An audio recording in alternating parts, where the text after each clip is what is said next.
News కు స్వాగతం. ముందుగా హెడ్లైన్స్. భారత్ పాక్ ఘర్షణలో 5 యుద్ధ విమానాలు కూలిపోయాయి.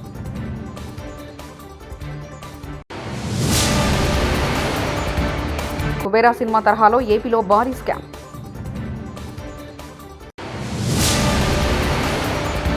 ఇండియాకు నేషనల్ లాంగ్వేజ్ అవసరం లేదు, కేటీఆర్. అక్రమ అరెస్టుల ఉసురు చంద్రబాబుకు తగులుతుంది. పహల్గామ్ ఉగ్రదాడి తర్వాత ఆపరేషన్ సింధూర్తో భారత్ దానికి ప్రతీకారంగా పాకిస్తాన్ చేసిన దాడుల్లో 5 యుద్ధ విమానాలు కూలిపోయాయంటూ అమెరికా అధ్యక్షుడు ట్రంప్ సంచలన వ్యాఖ్యలు చేశారు. తన జోక్యంతోనే ఇరు దేశాల మధ్య వివాదం సమసిపోయిందని పునరుద్ఘాటించారు. ట్రంప్ జోక్యం వార్తలను భారత్ ఇదివరకే ఖండించిన విషయం తెలిసిందే. అయితే తానే యుద్ధానాపనని గడిచిన 6 నెలల్లో ఎన్నో ఘర్షణలు అడ్డుకున్నట్లు ట్రంప్ తాజాగా మళ్లీ ప్రకటించారు. ఆపరేషన్ సింధూర్ తర్వాత కూలినట్లు చెప్తున్న 5 యుద్ధ విమానాలు ఏ దేశానికి చెందవనే విషయాన్ని ఆయన వెల్లడించలేదు. శుక్రవారం రాత్రి ట్రంప్ తన అధికారిక నివాసం వైట్ హౌస్లో రిపబ్లికన్ సెనేటర్లకు విందు ఏర్పాటు చేశారు. ఏపీ లిక్కర్ స్కామ్ కేసులో సిట్ దూకుడుగా వ్యవహరిస్తుంది. తాజాగా వైసీపీ ఎంపీ మిథున్ రెడ్డిని అరెస్ట్ చేశారు. దీంతో లిక్కర్ కేసులో ఇప్పటివరకు అరెస్టైన వారి సంఖ్య 12కు చేరింది. ఈ కేసులో నిందితులుగా కసిరెడ్డి వాసుదేవరెడ్డి, సత్యప్రసాద్, విజయసాయిరెడ్డి, సజ్జల శ్రీధర్రెడ్డి, అవినాష్ రెడ్డి, బూనెటి చాణక్య, తూకేకుల ఈశ్వర్, కిరణ్ కుమార్ రెడ్డి, ఎస్కే సైఫ్ అహ్మద్, నారాయణస్వామి ఉన్నారు. భిక్షగాళ్లను విదేశాలకు తీసుకెళ్లి పెద్ద పెద్ద కంపెనీలకు యజమానులుగా మార్చేసి వారి అకౌంట్ల ద్వారా లక్షల కోట్ల రూపాయలు బదిలీ చేయడం ఇది కుబేరా సినిమాలోని స్టోరీ. ఇప్పుడు ఈ ప్రస్తావన ఎందుకు వచ్చిందంటే నెల్లూరు జిల్లాలో కూడా అటు ఇటుగా ఇలాంటి ఘరానా మోసమే జరిగింది. నెల్లూరు జిల్లాలో భారీ కుంభకోణం వెలుగు చూసింది. డిలిమిటేషన్ అనేది ప్రజాప్రతినిధుల సంఖ్య పెరగడానికి చేస్తారు. ప్రజాప్రతినిధుల సంఖ్య పెరిగితే ప్రజలకు మేలు జరుగుతుంది. ఈ ప్రక్రియను మేము స్వాగతిస్తున్నాం. కానీ జనాభా లెక్కల ఆధారంగా డిలిమిటేషన్ చేయడం సరికాదు. కేంద్ర ప్రభుత్వాల ఆదేశాల మేరకు దక్షిణాది రాష్ట్రాలు ఫ్యామిలీ ప్లానింగ్ ప్రక్రియను కట్టుదిట్టంగా పాటించాయి. ఈ నేపథ్యంలో జనాభా లెక్కల ఆధారంగా డిలిమిటేషన్ చేస్తే దక్షిణాది రాష్ట్రాలకు అన్యాయం జరుగుతుందంటూ కేటీఆర్ వ్యాఖ్యానించారు. रिप्रेजेंटेशन बढ़े ताकि जनता की जितने भी मसाइल है, जितने भी समस्याएं हैं, उनका कोई हल निकाला जाए, उनका कोई परिष्कार निकाला जाए, ताकि अल्टीमेटली डेमोक्रेसी ढंग से फंक्शन करे. पर हो क्या रहा है? 1971 तक हर 10 साल में सेंसस होता था. 10 साल के बाद डिलिमिटेशन होता था. जब इंडिया को आज़ादी मिली, हिंदुस्तान को आज़ादी मिली, I think initially we started with about 430 odd parliament seats. बाद में वो संख्या बढ़ी, 470 प्लस हुआ 61 में. अल्टीमेटली 71 में 543 नंबर पे हम लोग आ पहुंचे. तो 543 को फ्रीज किया गया. 71 में 543 लोकसभा सीट जो है उसको फ्रीज किया गया और गवर्नमेंट ऑफ इंडिया ने ये माना कि पॉपुलेशन ग्रोथ अगर एक्सप्लोजिव ऐसे ही आगे निकला तो इसको लेके बहुत समस्या हो सकती है. तो 71 में कॉन्स्टिट्यूशन को अमेंड किया, कहा कि 543 फ्रीज किया गया नंबर. 30 साल के बाद इसको हम फिर रिवाइज करेंगे. सेंसस तो चलेगा, संख्या नहीं बढ़ेगी. और फैमिली प्लानिंग को लागू करना शुरू किया. फैमिली प्लानिंग जब लागू किया भारत सरकार ने, family planning association of India बनाया. हुआ ये कि साउथ इंडिया में फैमिली प्लानिंग को ढंग से अमल किया गया. इस वजह से 1948 में जब सदर्न पॉपुलेशन थी 26%, आज वो घट के 19% पे आ गया. पर नॉर्थ इंडिया में कई ज्यादा राज्यों में फैमिली प्लानिंग ढंग से नहीं हुआ. जैसे Uttar Pradesh as an example. Uttar Pradesh में 1950 से लेकर आज तक 239% बढ़त हुई है पॉपुलेशन में. बट केरला में पॉपुलेशन इंक्रीज हुई है 69%. अगर आप कल कहोगे डिलिमिटेशन में कि फैमिली प्लानिंग जिन्होंने ढंग से किया भारत के हित में और या भारत सरकार के आदेश अनुसार, उनको अगर आप पनिशमेंट दोगे और उनकी रिप्रेजेंटेशन पार्लियामेंट में कम करोगे, और जिन्होंने आपके आदेश को पालन नहीं किया उनको अगर ज्यादा आप इंक्रीज करके उनकी आवाज बढ़ाओगे क्योंकि पॉलिटिकली इट सूट्स यू, ये कहां तक जस्ट है, कहां तक इंसाफ है? हमारी सवाल यही है कि अगर आप संख्या बढ़ाओगे, जरूर बढ़ाइए क्योंकि रिप्रेजेंटेटिव डेमोक्रेसी है, बढ़ाना चाहिए क्योंकि आबादी बढ़ी है. पर अगर आप लॉपसाइडेड करोगे, this will not just be imbalance, this is federal inequity, this will disturb our federal structure, this will question the very basis for the foundation of our federal structure as enshrined in the constitution, and this is a very, very serious issue. That's our concern today. Chandrababu ప్రభుత్వ కుట్రలు పరాకాష్ఠకు చేరాయి. కక్ష సాధింపు కుతంత్రాల్లో తాజాగా కూటమి సర్కార్ తెరదీసింది. వైఎస్ఆర్సీపీ లోక్సభ పక్ష నేతలు ఎంపీ పెద్దిరెడ్డి మిథున్ రెడ్డి అక్రమ అరెస్టుకు తెగబడింది. ఎంపీ మిథున్ రెడ్డి అరెస్టుపై వైఎస్ఆర్సీపీ స్టేట్ కోఆర్డినేటర్ సజ్జల రామకృష్ణారెడ్డి చంద్రబాబుపై ఆగ్రహం వ్యక్తం చేశాడు. తప్పుడు కేసు సృష్టించి పరాకాష్ఠకు తీసుకెళ్తున్నారు. చంద్రబాబు సృష్టించిన కట్టుకథ తప్పుడు కేసు. ఈ కేసులో మా party senior leader MP Mithun రెడ్డిని అరెస్ట్ చేశారు. లిక్కర్ స్కామ్ అంటే చంద్రబాబు హయాంలో జరిగింది. ఏడాదికి 1300 కోట్ల ప్రివిలేజ్ ఫీజు రద్దు చేశాడు. 40,000కు పైగా బెల్ట్ షాపులు పెట్టారు. 4-5 డిస్టిలరీకి భారీగా ఆర్డర్లు ఇచ్చారు. ఆఫ్రికాలో పెట్టుబడులు, దుబాయ్లో పెట్టుబడులు, అసలు అసలు ఏ సినిమా కథ దీని ముందైతే దిగదుడిపే. సినిమా కూడా కాదు, ఈటీవీలో వస్తుంటుంది సీరియల్, 1000, 2000, 3000, 4000 ఎపిసోడ్లు పోతా ఉంటుంది. అది జీడిపాకం సాగినట్టు సాగుతా ఉన్నారు కదా, అట్లా సాగుతా పోతుంది. కానీ దొరకట్లే అట్టు. వీళ్ళకి ఆఖరికి దొరక్క ఆ మధ్య ఎప్పుడో 375 కోట్ల పేజీల 3,75,00,000 375 కోట్ల పేజీలో ఈనాడులోనే ఒక బ్యానర్ ఐటమ్ వచ్చింది. మొత్తం సమాచారం అంతా లేపేసినారు హ్యాక్ చేసి కంప్యూటర్లను. దీనికి ఇంటర్నేషనల్ కన్సల్టెంట్లను వాడుకున్నారు. ఇంకొక కథ పెద్దది. ఇప్పుడు తాజాగా ఇంకా ఏమి సాక్ష్యం ఉండడానికి ఏమైనా ఉంటే కదా కేసు, కాబట్టి సాక్ష్యాలన్నీ కాల్ చేశారని కూడా మళ్ళీ తీసుకొస్తారు. సాక్ష్యాలు దొరకలేదు కాబట్టి కష్టం అవుతుందని వీళ్ళు అయినప్పటికీ ఆధారం చిన్నది దొరికిందని ఇంకేదో పట్టాలని చూస్తున్నాం అంటున్నారు. అసలు దేనికైనా హద్దు పద్దు. నీకు ప్రజలు ఎందుకు తీర్పు ఇచ్చినారు? నువ్వు చేయాల్సింది ఏంది? నువ్వు ఇచ్చిన తప్పుడు అబద్ధపు అసాధ్యమైనవి నువ్వు చేయదలుచుకొని హామీలన్నీ తొంగలో దొక్కినావు. ఇంకో పక్క రాష్ట్రానికి గాలికి వదిలేసినావు. శాంతి భద్రతలు అసలు ఎక్కడికి వినైతే ల్యాండ్ ఆర్డర్ అనేది లేదు.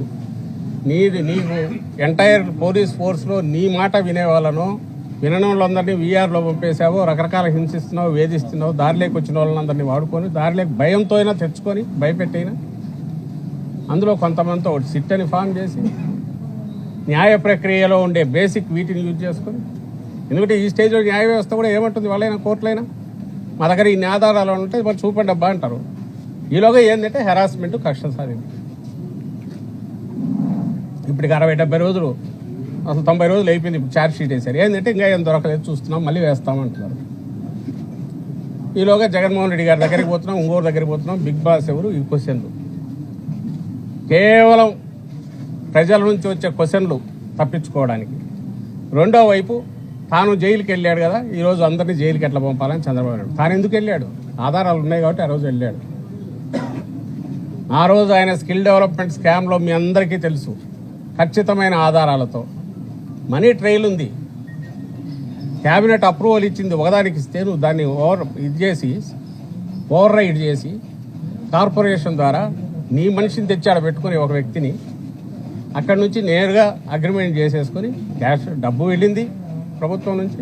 అందులో చంద్రబాబు సంతకాలు ఉన్నాయి, ఆయన క్లియరెన్స్ ఉంది, ఆయన ఒత్తిడి ఉంది అని కూడా ఆధారాలు ఉన్నాయి.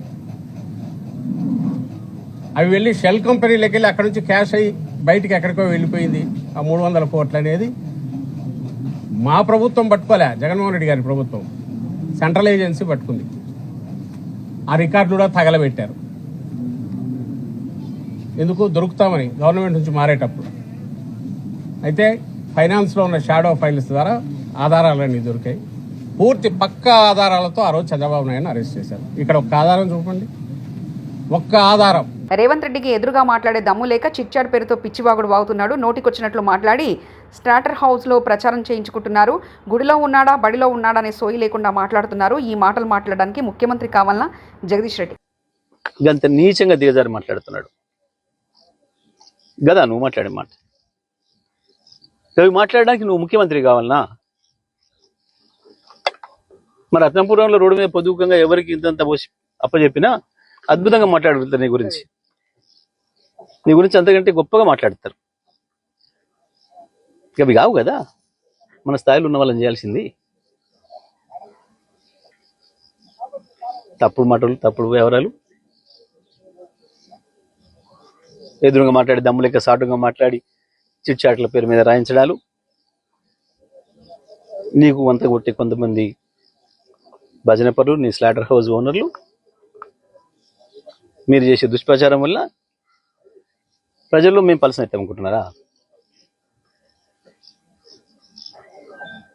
నేను మొన్ననే చెప్పిన, ఢిల్లీలో చీకటి ఒప్పందం జరిగిన రోజు తెల్లవారు చెప్పిన నేను, నీ భాగవతం బయట పెట్టినా ఇక ఇవాళ మళ్ళీ మొదలు పెడతాడు. మళ్ళీ ఏదో కేసీఆర్ మీద, ఈ కేటీఆర్ మీద ఈ కేసు, ఆ కేసు, ఈడీలు, ఏసీబీలు అని మాట్లాడతాడు. మళ్ళీ అవే చెత్త మాటలతోని ఇంత పెద్దగా తాటికాయలంతా రాయించి ప్రజల్ని మభ్యపెట్టే ప్రయత్నం చేస్తాడు అనేదే జరిగింది సాయంత్రం వరకు. నువ్వు ఎవరికి ఇచ్చిన హామీలు అమలు చేయలేని చంద్రబాబు తన అధికారాన్ని ప్రతిపక్షాల మీద కక్ష తీర్చుకోవడానికి వాడుతున్నాడు.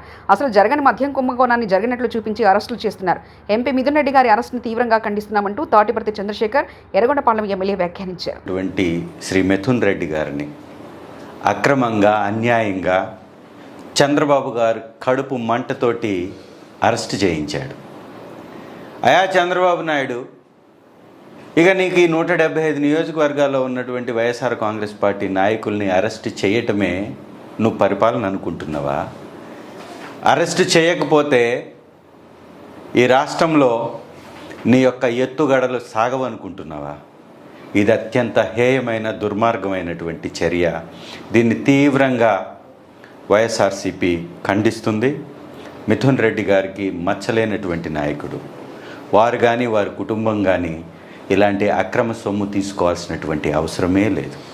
వారు ఉన్నటువంటి ఉన్నతమైనటువంటి స్థాయి.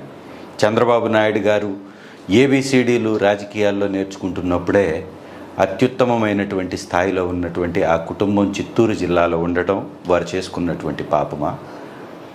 చిత్తూరు జిల్లాలో ఘనమైన చరిత్ర కలిగి మంచి పేరు ప్రతిష్టలతోటి మంత్రివర్గంలో పార్లమెంట్లో వారిదైనటువంటి ముద్రను వేస్తున్నటువంటి పెద్దిరెడ్డి గారి కుటుంబంపై ఈ కక్ష సాధింపు చర్యలు, ఇది కడుపు మంటతో తప్ప ఇంకోటి కానే కాదు.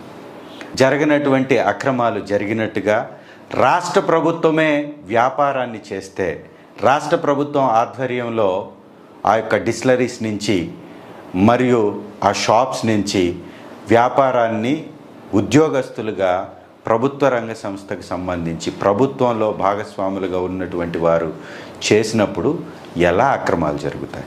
ఇవాళ చంద్రబాబు నాయుడు గారు ప్రభుత్వం వచ్చిన తర్వాత జరుగుతున్నటువంటి నీతి మాలినటువంటి వ్యవహారం మద్యంలో ఎలా జరుగుతుందో ఒకసారి రాష్ట్ర ప్రజలందరూ గమనించాలా. అక్రమంగా బెల్ట్ షాపులు పెట్టి పర్మిట్ రూముల్ని ఏర్పాటు చేసి అక్రమంగా మద్యాన్ని అమ్ముతున్నప్పుడు ఇప్పుడు అక్రమాలు జరుగుతాయా? ప్రభుత్వం నిర్వహిస్తూ షాపుల్ని, బెల్ట్ షాపుల్ని ఉద్యోగస్తుల్ని పెట్టి అమ్మించి 3 క్వార్టర్లకు మించి ఉంటే అరెస్టులు చేసి విజిలెన్స్ డిపార్ట్మెంట్ని పెట్టి వైఎస్ఆర్ ప్రభుత్వంలో కట్టడి చేసినప్పుడు అక్రమాలు జరుగుతాయి. ఒకసారి ఆలోచించండి.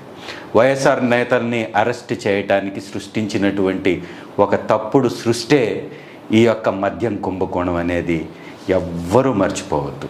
ఈ రాష్ట్ర ప్రజలందరికీ ఈ యొక్క సత్యం ఈ సంవత్సరంలోనే తెలిసి వచ్చింది. అక్రమాలకి అడ్డాగా ఆంధ్ర రాష్ట్రం నేరాంధ్రగా మారిపోతూ ఎక్కడికక్కడ గంజాయి విచ్చలవిడిగా దొరుకుతూ మాదక ద్రవ్యాలు హైదరాబాద్లోని లా దర్వాజా సింహవాహిని మహంకాళి అమ్మవారి బోనాల జాతర ఘనంగా ప్రారంభమైంది.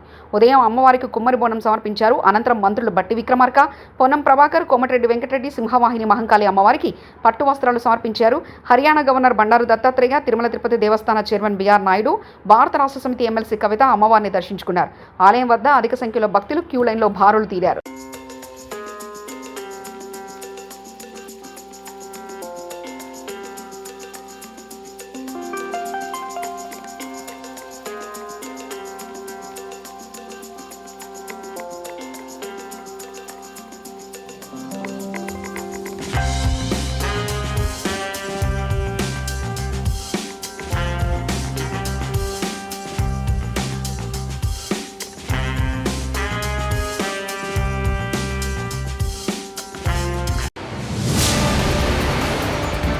భారత్ పాక్ ఘర్షణలో 5 యుద్ధ విమానాలు కూలిపోయాయి.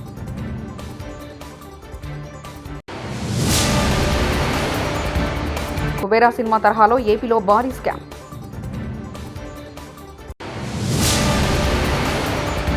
ఇండియాకు నేషనల్ లాంగ్వేజ్ అవసరం లేదు, కేటీఆర్. అక్రమ అరెస్టుల ఉసురు చంద్రబాబుకు తగులుతుంది. ఇవి బులెటిన్ విశేషాలు.